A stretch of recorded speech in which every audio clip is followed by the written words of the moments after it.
and welcome to Badaboom. I'm Troy.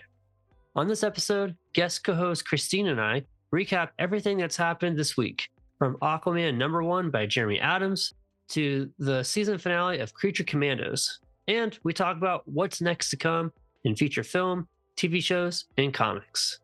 Listen in, and bada boom! Hey, Christine, how's it going? Pretty good. It's cold. And It here's my is. dog.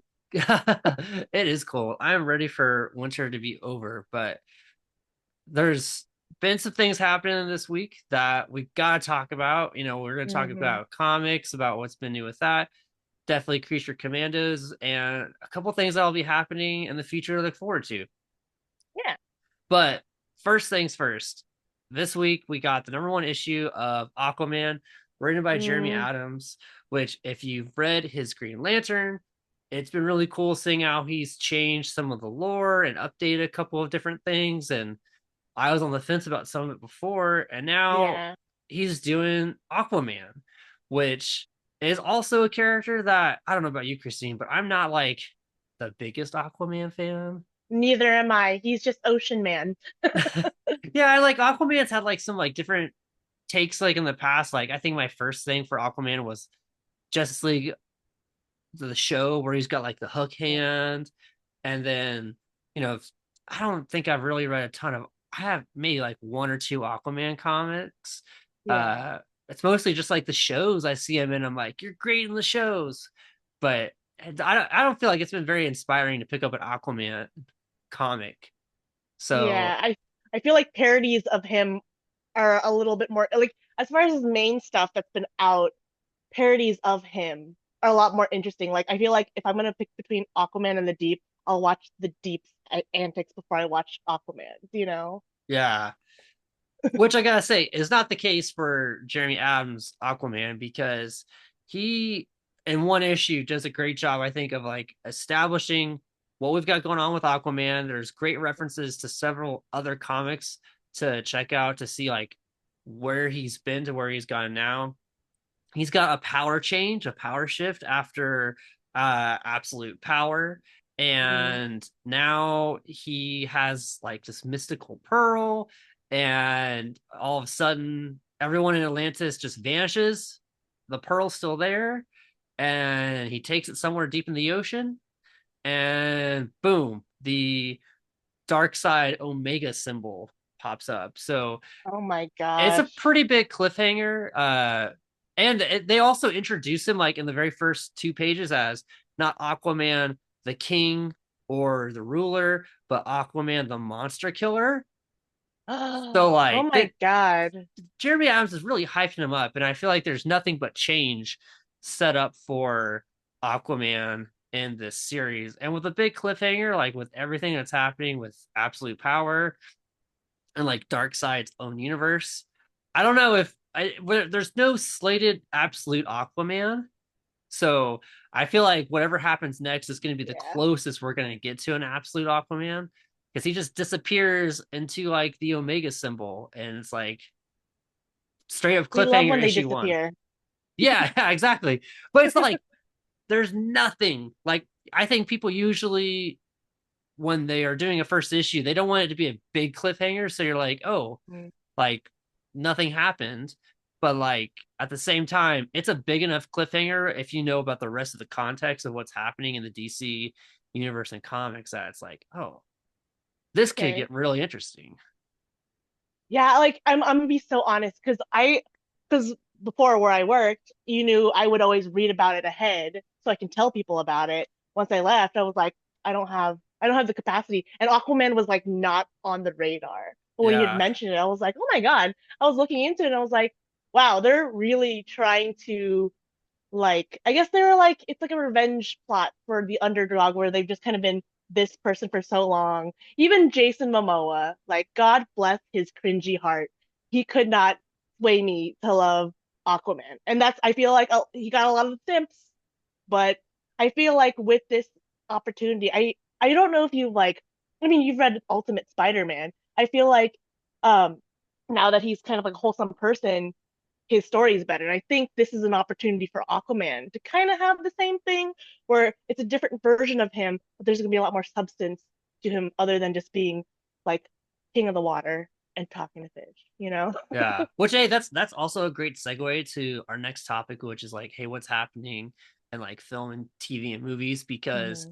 there was a couple of photos posted earlier in this week where it just says like for Lobo's eyes only on the script, and it's God. posted by Jason Momoa, and he's reading the script for Supergirl, and I'm like, you're finally doing the thing you thought you were gonna do when you were cast at DC, because you're gonna be a way better Lobo than you were to be an Aquaman. Because I get they were trying to do what they were actually. I don't think I really get what they were trying to do with him as Aquaman, because he just never Hmm. really portrayed how Aquaman was in like comics or shows or movies. Hmm. I think it's just like, hey, he kind of looks like he could be this or do a grittier Aquaman. But now it's like in the comics, like you said, we're gonna get what we really think Aquaman should, I think, be from it. And Hmm. Jason Momoa is now gonna be what he really wanted to be, which is Lobo. Literally. Oh God. I kind of like you said, just surprised that he was Aquaman. But then I also kind of was like, oh, isn't he like tribal, like Samoan or something? I can't Yeah, remember. I thought that they were gonna do the thing where they did with Namor, where they give him a cultural like shift. reason for yeah, and I kind of like the Aztec Mayan kind of style of Namor, but they didn't do that with him, and I was like, oh, he's just this guy. I guess. Yeah, I also didn't really like the fact that Boba Fett was Aquaman's dad in the movie. So, they could. It's one of those things where it's like, hey, we're gonna do something just a little bit different, but hold true to everything else. But it's just like Mhm. enough that it's like, oh, it doesn't really flow that well. So Yeah. Fail. yeah, but uh, in other news, when it comes to television, the thing that we've been waiting for is Creature Commandos finished, wrapped up its seventh episode, the first project under DC Studios, fully James Gunn. What are your thoughts on these seven episodes and this final episode? With the blood and the raunchiness, definitely an adult show, but Yeah. I'm just spill your guts. okay.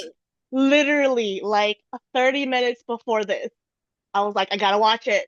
And I forgot that we've had all these background stories, but we didn't have Nina. And of course, it was gonna be tragic. The sweet one that is the pacifist. And I just was like, oh my God, of course they did that. Because no innocent life is like safe from a good plot.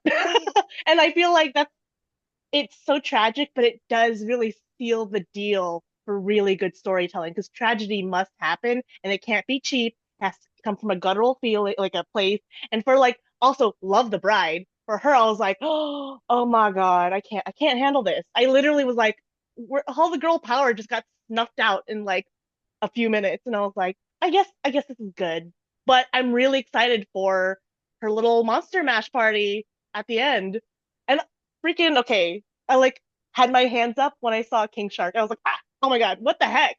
So I'm kind of excited because although it was tragic, it's really leaning into like, hey, don't forget, we're gonna have fun, we're gonna have a good story.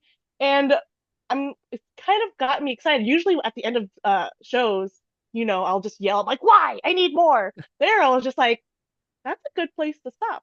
You're not leading me on with anything except for a team. So I'm hooked, but I'm not upset about the ending.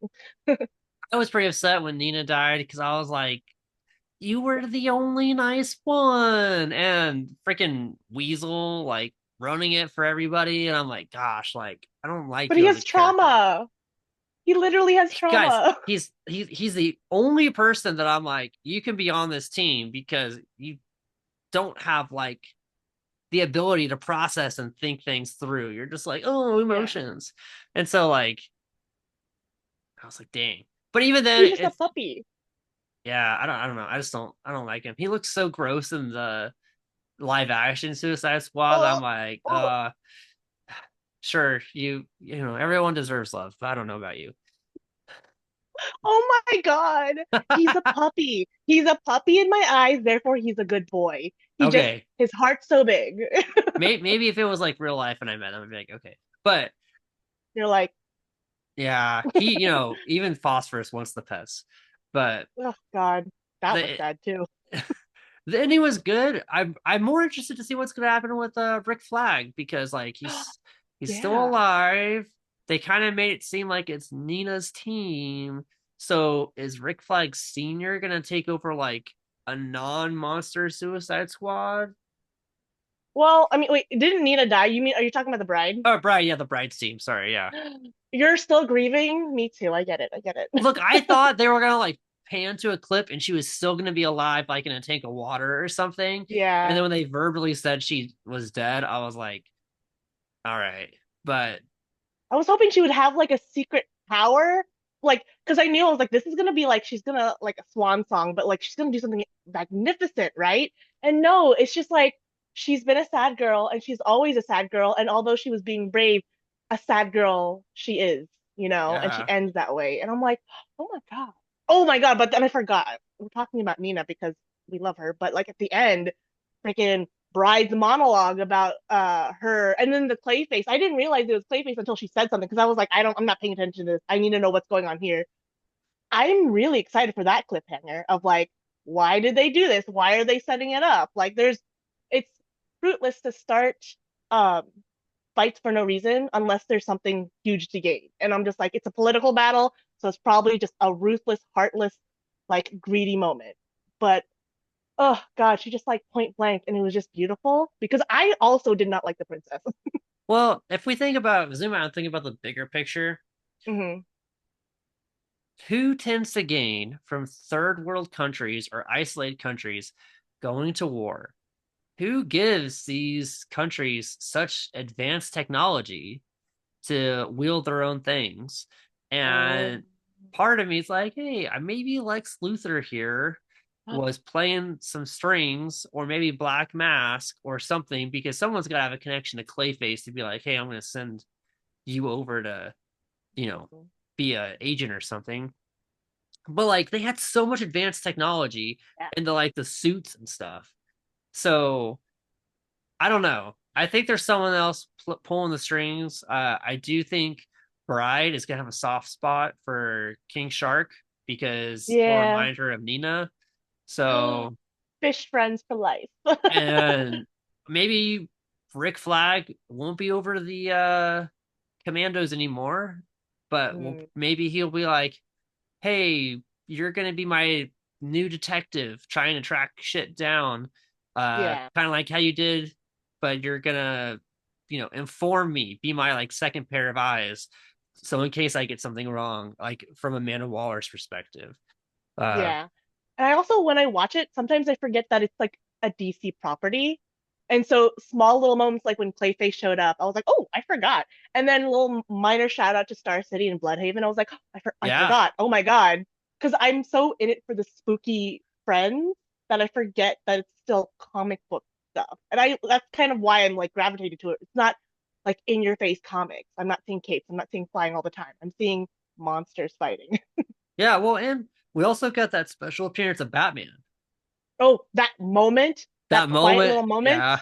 I know people are like, "Why Oh, was he in it?" And I'm like, "Because he pays the bills." So, literally, literally.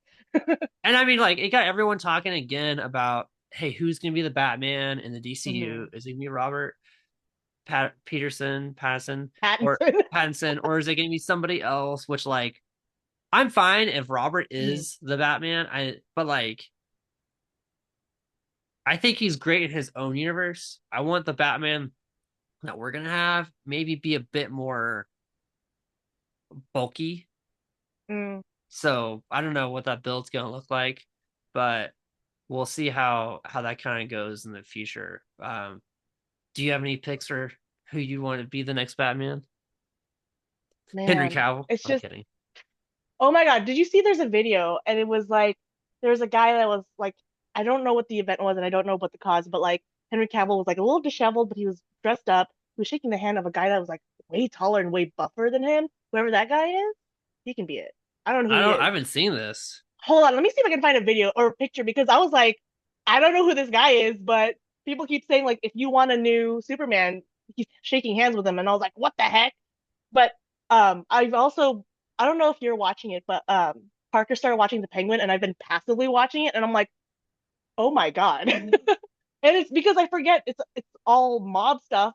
It's still DC, and I forget. And right now, the thing that DC is doing really well is not making it so Justice League, so Batman, Superman, Wonder Woman. They're letting it expand, and they'll be Yeah. like, don't forget, it's part of DC. And I'm like, oh, this tease, it's kind of hooked me more into like the shows from DC than anything Marvel's kind of doing right now.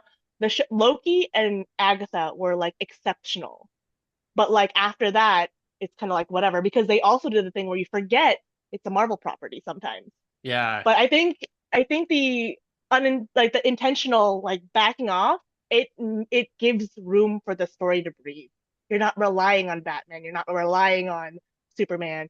You're relying on like for instance, you're just relying on what the heck's going to happen with the creature commandos. And for Penguin, you're like, what's happening with all these mob families? And it's actually it's actually working really well as a consumer who's always been like, I guess, drowning in comic book content, you know? Yeah, and I think like we forget a side quest can be fun without having So it to good. be part of the main quest. Which Yeah. which we gotta do a quick shout out for Colin Farrell for winning a Golden Oh Globe my and being God. one of the only three DC villains, maybe even DC characters, to win a Golden Hmm. Globe. And like it's crazy to see him dressed up as the Penguin, but talk with his Yeah. natural voice. And I'm like, there's what this doesn't make sense because he Yeah. looks so much like the Penguin, and then to hear like a Scottish kind of accent come out of him, it's like, no, no, no, no, that's not how this works. Mm-mm, mm-mm. And what's so funny is I forget that's him under there. I just think that this is just some guy who's really good at acting, and I'm like, oh man, it's that guy. Oh my God. And I'm like, he's supposed to be hot under there. Yeah, I read, I watched a video I think of him talking about how he does the accent, like he has like an Oh, accent coach, and there's a that's good. word that his coach will tell him. It starts with a B. I forgot what it's called or what it is, but when he says it, when his coach says it, he just like slips right back into the accent. So if he's slipping up, his It's like a trigger coach, word. yeah, the coach will come up to just say the word and he'll slip right back into it, and then it's like. It's so creepy when he does it, like on a red carpet interview he'll say, "Oh, it's this word," and then I got like this, and all that stuff. Oh, it's just like, oh man, Plot twist. Colin, I was it Colin first. Colin Farrell's a sleeper agent. You just have to give him the right words, yo, and he'll just are murder people. all actors, are they sleeper agents? Is that just their undercover? I mean, Zoolander warned us. Dang. Well, Yeah. and with that going on, like in TV and film, we've got more stuff coming up too. With I think Hmm. the next Marvel property coming out, we've got Captain America: Brave New World. Oh God. February 14th, I think, which is like Valentine's Day. So, hey, A nerds, romantic film, Captain yeah, America 4. fill that movie theater up, guys, or Yeah. go the night before so you can take your lady out on a date on Valentine's Day, actually. Uh, Oh but my God, romantic. I know this has kind of slipped our minds because like I feel like we've heard so much about this film in the Hmm. last 2 years, and there's been like random teasers and stuff here and there, and I know they've done tons of test showings and tons of reshoots. So like Hmm. while I'm excited for Sam to be Captain America and like have his own moment in the spotlight, it's like, well, it doesn't seem like it's going to be that good based on what we've heard. So I don't know. Like I want Sam to have it. I also really want Red Hulk to join the universe. I thought Red Hulk was going to Yeah. join the universe at the end of Civil War when Tony Mm. Stark put him on hold Oh my and God. it didn't That's happen. so fun. Yeah. I was like it's going to happen, but I just didn't know like the larger story of the what they had in mind for Endgame. But I don't know. Yeah. What are your thoughts on the upcoming Captain America? First of all, I can't believe Harrison Ford's still like up and at it, you Dude, know? he's like Like 76. God bless him. He's a national treasure and he just keeps you know what? He's got bills to pay, I think. So he's just Yeah. continuously doing. He's at the age where you can retire, but you get so bored that you just start working again. So many people do that lately. And I'm just like, yeah, he looks like he's doing that. But I think I think it's just because they've been using him so much as David Harbour as what's called the Red Guardian. Like Oh yeah, I and the Thunderbolts that'll come out in May. Oh my God. But I meant just like, oh wait, am I thinking about the wrong thing? I am so sorry. But as far as like Captain America, not gonna lie, I might be a little more excited about this because it's like a different person. Like the torch has been passed. Yeah, And I think I got burnt out on Chris Evans because everyone's like, oh, he's America's ass. And I'm like, okay, it's at this point, it's just content for the Simps. And I'm like, cool. I love that. I love how patriotic he is. Can we move on? Can we have like something where someone else is dying and it's not just him? Him getting old, my favorite part of that at the end, like the actual passing of the torch. That was my favorite part of Chris Evans was when he was old. dang. Well, and like I don't know. I think it's gonna be interesting too because I don't think Bucky is in this. I think it's Oh, just which like Bucky not Bucky Sebastian Stan he also won a Golden Globe and like there's a whole the same with Anthony Mackie and him catching up oh, on like an interview where he like Anthony Mackie crashes an interview to be like, hey, I want to say congratulations. And like during COVID or something, they didn't talk for like 2 years. oh. And so it's like, yeah, like they didn't talk for a long time. So now they're like talking again, I Mhm. guess. And like, I don't think he's going to be, I don't think either one of them are in each of these movies coming up, Brave New World or Thunderbolts. But maybe like the next round of movies, they'll be hanging out together doing something. But Yeah, it's like, it was an interesting interview because it's like, we know you guys haven't really talked, but like now you're like, hey, congrats. And you each got Marvel movies coming up. So we'll see how those do because this is like yeah. that new wave of, hey, we learned a lot from Disney Plus and from Phase 4. So we're trying something different, it seems, for phase 5. You know what's so funny too is like coming out with the burnout, like the Marvel burnout, these phases, the energy they're giving right now is like Kids Bop. Like Kids Bop is on its 50th, like I don't know, kids. And then what's my favorite part of Kids Bop is them taking the most vulgar songs and making them kid appropriate. At this point, the kid appropriate is the Disney filter. And the phase is just another sad album of like bops because you have these really good characters, you have these really good actors, but then it's still a Kids Bop album. So you're like, I want Yeah. to love this, but it's so terrible. Yeah. I mean, I feel like they broke that with Deadpool and Wolverine. So we'll see how they can kind of do it with this. I'm going to walk into the movie theater with some low expectations hoping that they're exceeded. But That's a healthy mindset.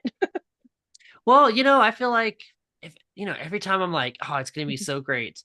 The only time I watched a movie and I was like, well, not the only time, but then the most recent time I watched a movie and I was like, it's gonna be amazing. And I was like still over the top about it with Spider-Man No Way Home. And that was mostly because I didn't expect Charlie Cox to be in it, and he was in it. And like that movie's just pure nostalgia. It's not a good movie by any standard, but like if you take away the other Spider-Man, it's not like the best movie. It's like so it's this could have been like a Disney special because Yeah. it's not like adding a ton of stuff to the main universe. It was like, guys, we're doing fan service, we're doing nostalgia, but like it's not a great movie. It's great to see But all the pointing happened. That was internet. That was like an example of how the internet affected like films. It was yeah, like the pointing. I was like, the internet won today. And also, Amazing Spider-Man Andrew Garfield caught MJ, and I was like, I that's like a redemption moment, and he's crying and he's emo Spider-Man, but like you have to let this man cry. He did the thing that he failed to do. which if you haven't seen Andrew Garfield lately and you've been reading Ultimate Spider-Man, the new one, he looks a lot like the grown-up version of Ultimate Spider-Man with the beard and the Oh glasses. my. So like if he's gonna I know he's like, I'm not doing superhero stuff. I'm not coming back for that. But if they decide, hey, we want to throw you just really quick into Doomsday or something, and we want you to be like that Peter, it's like, okay. And then it's like, well, just do that and then open the world up to maybe, hey, we can have the maker come in eventually. Ugh, So there's tons of stuff that's going on great in comics right now that they could potentially use in movies. And I feel like yeah. whenever movies don't do well, people go back to the comics and then they get excited again for the movies.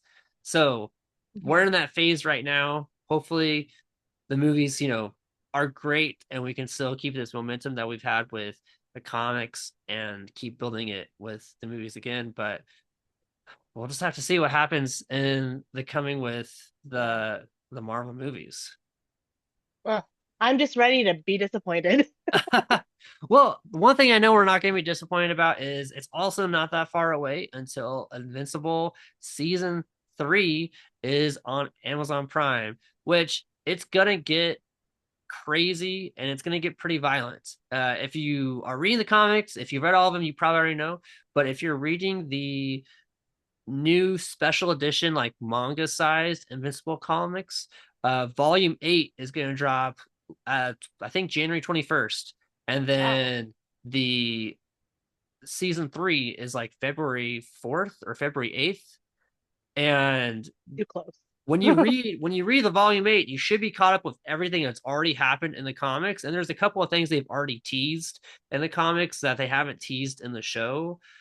But it's it's going to be a pretty bloody, pretty crazy season. And it's only season 3, but they're like, yeah, we've got plans to make this up to 8 seasons. So I know there's a Oh my ton more. gosh. Yeah, there's a ton more comics out there that like they just haven't I haven't read yet, apparently. I know how it ends and a couple other major events, but like I'm like, I don't know if there's enough for 8 seasons unless they're gonna make Yeah. brand new content or really stretch some stuff out. Like they're gonna Game of Thrones where he's trying to write while they're like filming and you're just like, wow, are they gonna make it good? And then well Game of Thrones he got lazy, but I feel like being able to like choose between reading or just watching if you're patient. I actively have not been reading any Invincible because I want to see how it's portrayed animated. Because I did that with Dan, seeing Oh like yeah. what was animated and then see what they were basing their animations on. Like I want to see that. I've kind of been in that realm of like if it's animated already, let me watch it. And then I'll look at the written stuff. Because it makes you appreciate not only the whole plot of the content, it's just like the work and like the mindfulness in the art of creating the animation and the book. So it's Well, kind of it gives you a renewed sense of like excitement. it definitely does. And I think for Invincible for me, it's really made me appreciate the way we can tell stories in comics versus a TV show because there's things that happen in like chapter, I don't know, 28 of the comic that happens in like episode 2 or episode 3 in Oh season gosh, 1. But like the the way jumps. that it doesn't jump. It's just there's certain things that like take place later on in the comics that they say, well, we could just do that at the very beginning and have character development happen a little bit easier. And so there's some things that just make more sense the way they do it in the show because they know you're gonna watch it weekly or when it all drops, as opposed to like, okay, you're gonna get one issue per month. And so they've got to make sure the character development I think is there for like the first 8 episodes in that season versus like, oh hey, this one thing we mentioned in chapter 12, it's going to come back in chapter 36 because they need to keep you glued a little bit more. But it's a unique, it's just I think it's really interesting. Just like if you read the comics, you're like, wow, that thing happened in issue like 5, and they don't talk about that for like a long time. And then sometimes they just leave out of the show completely. Mm. So, It's like I don't know if you were doing this like while the movies were coming out, but like I was a huge fan of Harry Potter and I was reading the books and I was actively like younger me was like seeing what they took out oh and yeah, why they took it out. And one of the things that like as far as like similar brutality to like Invincible, there's that scene I can't remember. I think it was in the last book where Molly Weasley happens upon a Bogart and her biggest fear is her dead like children oh dying, yeah. and it kept changing into all of her children but like dead on the floor. And I was like, are we gonna get that? And we didn't because it's children's content still. And I was like, Well, maybe with the new Harry Potter show, something like that might I don't know. happen. I don't know if I want to give my views. Like that's like I Yeah. think I'll like some some content is like I watch it through commentary content. And Mm, usually if the people commentating are like lively and their opinions are really solid, like I'll watch it through them and give them my views. It's just kind of like at this point, like giving views and purchasing things is like a political move now. So I'm just like, let me see what they're saying about it, and I'll like watch it through their eyes. yeah. But I definitely recommend watching the show before reading the comics because there's things that happen in season one, like Rick, the guy that like becomes the robot person. Yeah. Season one, open and close, and then they kind of revisit it in season two. Mhm. I'm like on volume 7 of these like smaller trades, and they're just now getting to Rick. Wow. Yeah, so like they really moved some stuff around for character development. They change a lot of things. Like Mark's relationship with Amber is very different. So, it's also updated a bit too for our times. But Yeah. Invincible season 3 is going to be coming out. It's going to be dark. If you haven't seen the trailer yet, definitely go I watch it. just watched it because I was like, I need to hype myself up because like when something's done, I have to like actively like get it out of my system or else I'll just be like anxious for the next season. So it was out of my system for so long, and you'd mentioned I was like, oh, there's probably a trailer and I need to catch up on that shit, and I just like shotgunned it, and I was like, Yeah, oh, I'm ready. My body's ready again. Like I've just been primed. Here we go. I'm ready for it. yeah. So that's what's coming out pretty soon in about 2 weeks. But that's what's been happening this week. Thanks for Yep. catching up with Christine and I. And with that, bada boom. Bada boom. Thank you for listening to the Badaboom Podcast. Keep the conversation going with Chris and I on Instagram, TikTok, and Twitter. You can find us on all these places at Badaboom Podcast. Get into the comments on our YouTube channel. Let us know what you like about the show or what you'd like to hear from us in the future. Until next time, please subscribe to us on Apple Podcasts, Spotify, or wherever you listen. Thanks for listening.